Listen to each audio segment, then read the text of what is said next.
ये आकाशवाणी रायपुर है। छत्तीसगढ़ी समाचार बुलेटिन के संग धर्मेंद्र दुबे के जय जोहार। आज के प्रमुख समाचार।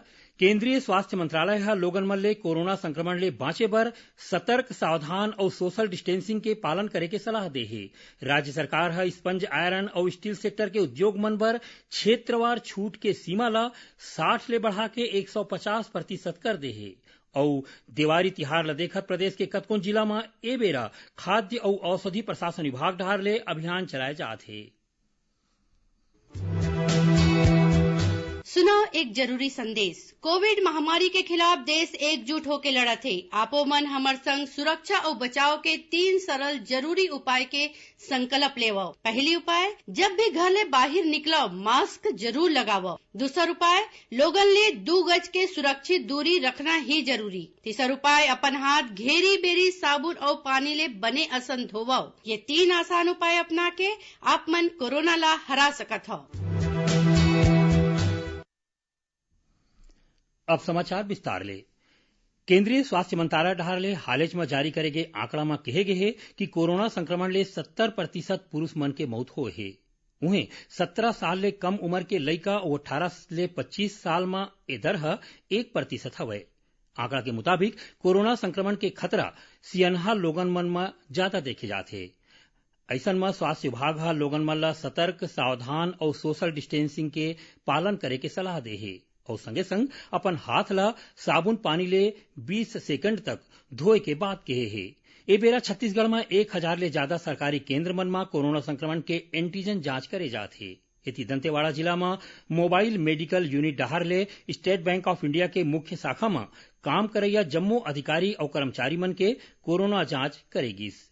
उहें छत्तीसगढ़ के पंथी नृत्य कलाकार दिनेश जांगड़े ह लोगन मन ले कोरोना ले बाँचे बर जरूरी सावधानी बरते के अपील करे हे।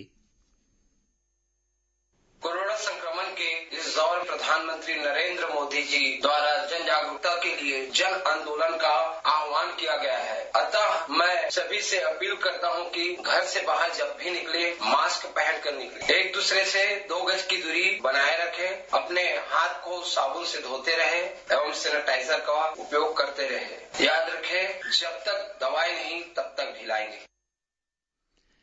केंद्रीय खाद्य और उपभोक्ता मामला के मंत्री पीयूष गोयल हा देश में बढ़िया चाउर बांटे ऊपर जोर दे हे। पुष्टई वाले चाउर बांटे ले जुड़े समीक्षा बैठक में भारतीय खाद्य निगम हा समन्वित बाल विकास सेवा और मिड डे मील योजना ला अवैया वित्त वर्ष में देश के जम्मो जिला में बढ़िया चाउर के सरकारी खरीद और बांटे बर योजना बनाए बर कहे गे हे। खाद्य और सार्वजनिक वितरण विभाग लोक वितरण प्रणाली के माध्यम ले चाउर ले जुड़े केंद्र प्रायोजित योजना चलावत है। ये योजना ला लागू करे बर 15 राज्य सरकार ले जुड़े जिला मन के पहचान कर ले गए है। छत्तीसगढ़ के संगे संग आंध्र प्रदेश, गुजरात, महाराष्ट्र और तमिलनाडु हा अपन अपन जिला में बढ़िया चाउर बांटे के काम शुरू कर दे है। प्रदेश में न्यूनतम समर्थन मूल्य में 1 दिसंबर ले शुरू होवैया धान खरीदी ला लेके तैयारी जोर पकड़ ले है। बिसाए गे धान ला राखे बर चबूतरा हमाल मन के व्यवस्था के संगे संग खरीदी वाले जगह के साफ सफाई करे जाथे। इति महासमुंद जिला में घलो जम्मो धान खरीदी केंद्र मन में तैयारी चलत है। कलेक्टर हा खरीदी केंद्र मन में तार के घेरा लगाए और लक्ष्य के मुताबिक बारदाना के व्यवस्था करे के निर्देश दिन। उमन धान के खरीदी जूट वाले बोरा में करे जाए और अवैया 1 हफ्ता के भीतर बोरा मन के उठाव पूरा करे के निर्देश दिन। कलेक्टर हा नवा किसान मन के पंजीयन करे बर ग्राम पंचायत में प्रचार प्रसार करे के निर्देश दे हैं। राज्य सरकार है स्पंज आयरन और स्टील सेक्टर के उद्योग मन बर क्षेत्रवार छूट के सीमा ला 60 ले बढ़ा के 150% तक कर दे है। आधिकारिक जानबा के मुताबिक राज्य सरकार डहार ले मेगा निवेशक मन बर घोषित करेगे पैकेज में ज्यादा ले ज्यादा 500 करोड़ रुपया तक के त उहें बस्तर संभाग में 1000 करोड़ रुपया निवेश मान्य होही। एकर बर प्रस्तावित इकाई मन ला 31 अक्टूबर 2024 तक या ओकर पहली उत्पादन शुरू करना होही। सरकार हा कोर सेक्टर के उद्योग मन ला राज्य में विद्युत शुल्क में छूट के पात्रता घलो दे है। छत्तीसगढ़ी समाचार बुलेटिन आप मन आकाशवाणी रायपुर ले सुनत हो। छत्तीसगढ़ के खबर ले है आपके वास्ता और खबर के विश्वसनीयता ले है हमार वास्ता। आकाशवाणी समाचार रायपुर के प्रादेशिक समाचार बुलेटिन के संगे संग हमार समसामयिक कार्यक्रम आप रेडियो के संग अपन मोबाइल में घलो सुन सकत हो। आकाशवाणी समाचार फेसबुक, ट्विटर और यूट्यूब में घलो हावय। हमार फेसबुक पेज हरे Chhattisgarh news on AIR, Twitter handle CGAIR news और हमार यूट्यूब चैनल हरे छत्तीसगढ़ AIR न्यूज। तो अब रेडियो के संगे संग आपके मोबाइल के माध्यम ले हम आप तक पहुंचत हन। छत्तीसगढ़ के हर खबर बर सुनत रहो आकाशवाणी समाचार। अब आगू बाढ़बो बांचे समाचार कोती। राज्यपाल अनुसुईया उइके यकीन है कि ऐतिहासिक बूढ़ा तालाब ह रायपुर के संगे संग पूरा देश के गौरव हरे। काली बूढ़ा तालाब स्थित स्वामी विवेकानंद सरोवर में घूमे के बाद ओमन किहिन कि अभी तक प्रदेश के लोगन मन ह राज्य के बाहिर दूसर राज्य में घूमे बर जावत रहिन। फिर अब छत्तीसगढ़ में कतकोन सुग्घर पर्यटन वाले जगह विकसित होवत हे। ओमन किहिन कि अवैया बेरा में राजधानी रायपुर ह देश के चुनिंदा शहर में अपन पहचान बनाही। प्रदेश के पुलिस महानिदेशक DM अवस्थी किहिन है कि राज्य में अवैध शराब बेचे ले जुड़े मामला में संबंधित थाना प्रभारी ला निलंबित करे जाही। श्री अवस्थी आज वीडियो कॉन्फ्रेंसिंग के माध्यम ले जम्मू पुलिस महानिरीक्षक और पुलिस अधीक्षक मन के संग कानून व्यवस्था के समीक्षा करिन। ए दौरान ओमन अवैध शराब के बिक्री और परिवहन ऊपर कार्रवाई करे के निर्देश दिन। ओमन राजनांदगांव, कवर्धा और मुंगेली जैसन सीमावर्ती जिला में शराब के अवैध परिवहन ऊपर विशेष निगरानी राखे के निर्देश दे है। देवारी तिहार ल देखत प्रदेश के कतकोन जिला में ए बेरा खाद्य और औषधि प्रशासन विभाग डहार ले अभियान चलाए जात हे, जेमा मिठाई दुकान के जांच करे जात हे। संगे संग मिठाई बनिया मन ला नवा नियम के पालन करे के बात कहे जात हे। कोंडागांव जिला में आज मिठाई बनैया मन के बैठका लेके ओमन ला सेल्फ लाइफ ले जुड़े दिशा निर्देश देगिस।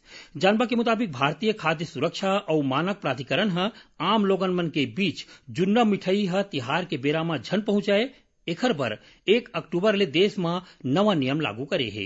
ए नियम में मिठाई बेचैया मन ला मिठाई के हर डिब्बा में मिठाई के बने रहे के तारीख लिखना जरूरी होही। छत्तीसगढ़ पालक संघ शिक्षा विभाग और प्राइवेट स्कूल संचालक मन ऊपर कार्रवाई करे के मांग ल लेके राजनांदगांव कलेक्टर ल ज्ञापन सौंपे हे। एखर मुताबिक पालक मन ह प्राइवेट स्कूल संचालक मन ऊपर निजी प्रकाशन के किताब बिसाए और फीस जमा करे बर छात्र मन ऊपर दबाव बनाए के आरोप लगाए हे। एति भारतीय राष्ट्रीय छात्र संगठन NSUI ह जिला में DL-ED प्रथम वर्ष के छात्र मन ला जनरल प्रमोशन दे के मांग ल लेके कलेक्टर ल ज्ञापन सौंपिन। राजनांदगांव जिला में छत्तीसगढ़ शासकीय अधिकारी कर्मचारी फेडरेशन संघ के बैनर तले वेतन विसंगति के संगे संग अपन 11 सूत्री मांग ला लेके कर्मचारी मन के हड़ताल के आज दूसर दिन रहीस। प्रदर्शन के आखिरी दिन सरकारी कर्मचारी मन कलेक्टर ला मुख्यमंत्री के नाव ज्ञापन सौंपिन। कर्मचारी मन ह मांग पूरा नहीं होए की स्थिति में अनिश्चितकालीन हड़ताल के चेतावनी दे हे।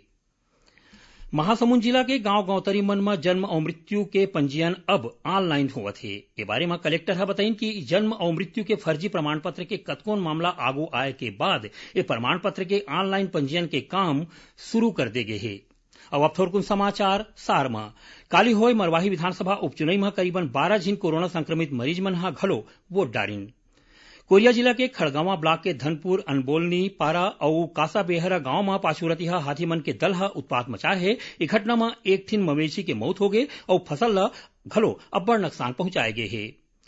और बाबा गुरु घासीदास डहार ले बताए गए सामाजिक एकता और समरसता के संदेश देबर निकले सतनाम संदेश यात्रा काली मुंगेली पहुंचिस। ए दौरान समाज ला नशा और मांसाहार ले दूर रहे के संदेश देगिस। आखिर में प्रमुख समाचार एक घाव फेर। केंद्रीय स्वास्थ्य मंत्रालय ह लोगन मन ले कोरोना संक्रमण ले बांचे बर सतर्क, सावधान और सोशल डिस्टेंसिंग के पालन करे के सलाह दे हे। राज्य सरकार ह स्पंज आयरन और स्टील सेक्टर के उद्योग मन बर क्षेत्रवार छूट के सीमा ला 60 ले बढ़ा के 150% कर दे हे। और देवारी तिहार ला देखत प्रदेश के कतकोन जिला में ए बेरा खाद्य और औषधि प्रशासन विभाग डहार ले अभियान चलाए जात हे। एक संग छत्तीसगढ़ी समाचार बुलेटिन इहे सिरावत हे। जय जोहार।